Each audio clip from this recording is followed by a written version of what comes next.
Tak dobrý den, rád bych odprezentoval průběžné výsledky našeho interního grantu rekonstrukce krajiny Mostecké pánve na základě historických datových podkladů. Jedná se vlastně o pokračující grant a aktuální máme za sebou druhý rok řešení ze 3. Cíl projektu je rekonstrukce podoby krajiny Mostecké pánve tak, jak byla měněna v průběhu intenzivní těžby, s tím, že celkový výsledek projektu bude zahrnovat rekonstrukce reliéfu Mostecké pánve, rekonstrukce původní hydrografické sítě, analýzu využívání krajiny vybraných oblastí a publikaci zpracovaných dat v prostředí univerzitního mapového serveru. Rozpočet projektu pro loňský rok byl 232 000, z toho se nám podařilo účelně odčerpat zhruba celou částku až na nějakých 167 korun. Prostředky byly použité na podporu tvorby webové aplikace, pro nákup leteckých snímků, 3D tisk a příprava 3D tisku, pronájem lodi pro skenování na Nechranické přehrady a na stipendia. Součástí ředitelského týmu je 5 studentů. Jejich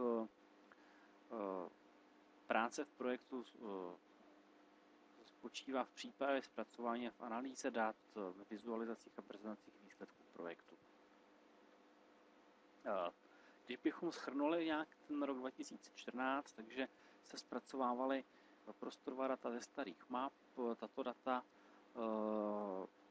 byla zahrnuta v diplomových pracech, 2 byly obhájené letos na podzim, další 2 projektové budou obhájeny letos na jaře. Vystavili jsme novou mapu aplikaci, povedlo se nám provést skenování na Nechranické přehrady, ověřili jsme metodiku pro snímkování letadla metrů blízké fotogrametrie a podařilo se nám vytisknout 3D model Mostecké pánve. Tady je ukázka té naší nové mapové aplikace, protože v rámci projektu už máme i z předchozích a současných let zpracováno velké množství dat, takže součástí aplikace je přehledné zpracování těch jednotlivých zájmových lokalit, včetně vrstev, které byly pro ty oblasti zpracované. Tady si můžeme všimnout, že ta nová verze aplikace má v tuhle chvíli standardní panely pro přepínání vrstev a můžeme si vybrat jednu z těch našich zájmových oblastí. Máme tady třeba velkolom Bílina a tady se nám naplnila vlastně ty překryvné vrstvy přímo jenom pro ten velkolom Bílina a my si můžeme nyní prohlížet data, která byla zpracována v rámci jedné diplomové práce a nejsme rušeni daty z žádných dalších okolních oblastí. Protože těch oblastí je opravdu zpracováno mnoho, tak je potřeba, aby toto bylo připraveno. Funguje tu i velmi snadné vyhledávání jednotlivých obcí nebo zaniklých obcí, tak je to navázáno na databázi ČUZK, kde vlastně probíhá to vyhledávání v rámci jejich systému. Další velmi významná věc souvisí s rekonstrukcí hydrografické sítě Mostecké pánve.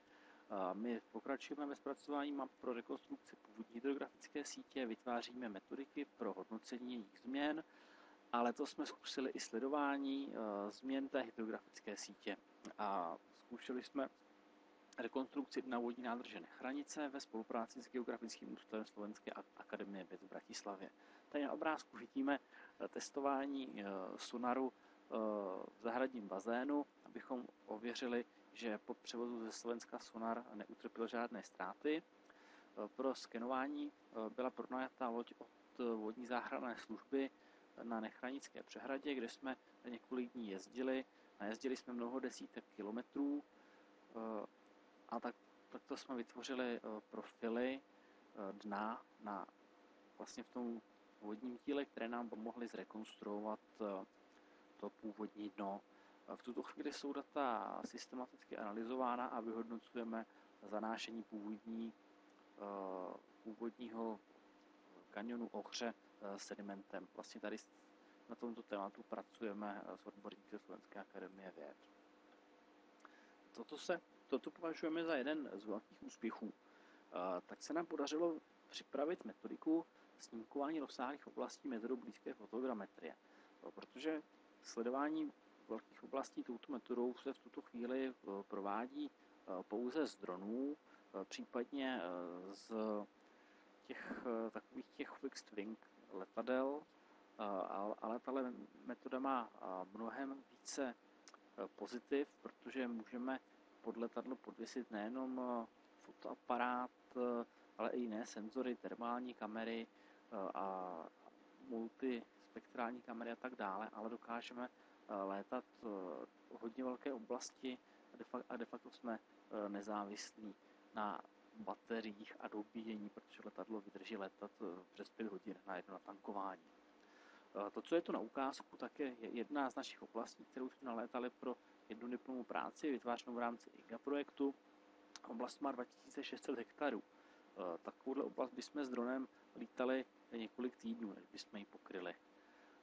V tuhle chvíli probíhá ověřování přesnosti těch metod ve spolupráci s komerčními firmami a chceme po úspěšných výsledcích, doufáme, se snažit o získání zakázek z komerčního sektoru, zejména snímkování pro těžební společnosti, tvorbu ortofot malých obcí, sběr dat pro správce komunikací a sběr dat v jiných než viditelných částech světelného spektra. Tady jsou ukázky výstupů. Tady je jednoduchá ukázka z Českého středohoří, 3D model kopce Raná, právě vytvořený když jmenovaného náletu z Českého středohoří. Potom tady máme ukázku právě pro správu silnic. Je to nové dálniční křížení, které bylo postaveno v loňském roce u Chomutova. Tady je ukázka náletu z hřebenů Krušných hor. Jedná se vlastně o údolí se zaniklou železniční tratí a zaniklými obcemi, respektive zaniklými mlýny. A tady ukázka pro tu těžební společnost. Jedná se o homogenizační skládku hnědého uhlí, kde se z našich výsledků počítají výsledné kubatury. Tak a poslední jsou 3D modely zástavby, o které mají zájem vlastně menší obce pro tvorbu ortofoto menších oblastí. Všechna tato data, respektive všechny tyto 3D modely, my z nich umíme odvodit digitální modely terénu. O relativně vysoké podrobnosti jsme schopni spočítat velikost pixelu zhruba na nějakých 3 až 7 cm a zároveň z toho odvodit i aktuální ortofotosnímek o tom samém rozlišení. Takže ty naše produkty vlastně dokáží pokrývat nejenom poptávku vědeckou, co se týče sledování změn krajiny, ale i poptávku komerční. Poslední věc je příprava tvorba 3D modelu Mostecké pánve. My jsme v rámci diplomové práce provedli kompletní rekonstrukci reliéfu celého Ústeckého kraje. Tady máme teda ukázku Mostecké pánve, tak jak vypadala dříve před začátkem těžby, nebo respektive krátce po začátku těžby a jak vypadá dnes. Z těchto dat, jak těch původních, tak současných, bylo připraveno těchto 12 dlaždic, které byly vytištěny na 3D tiskárně. Takhle vidíte vytištěné jednotlivé ty 2 dlaždice, současný a minulý stav, toto je zrovna v okolí vodní nádrže Nechranice. Takhle už je detail toho celého modelu.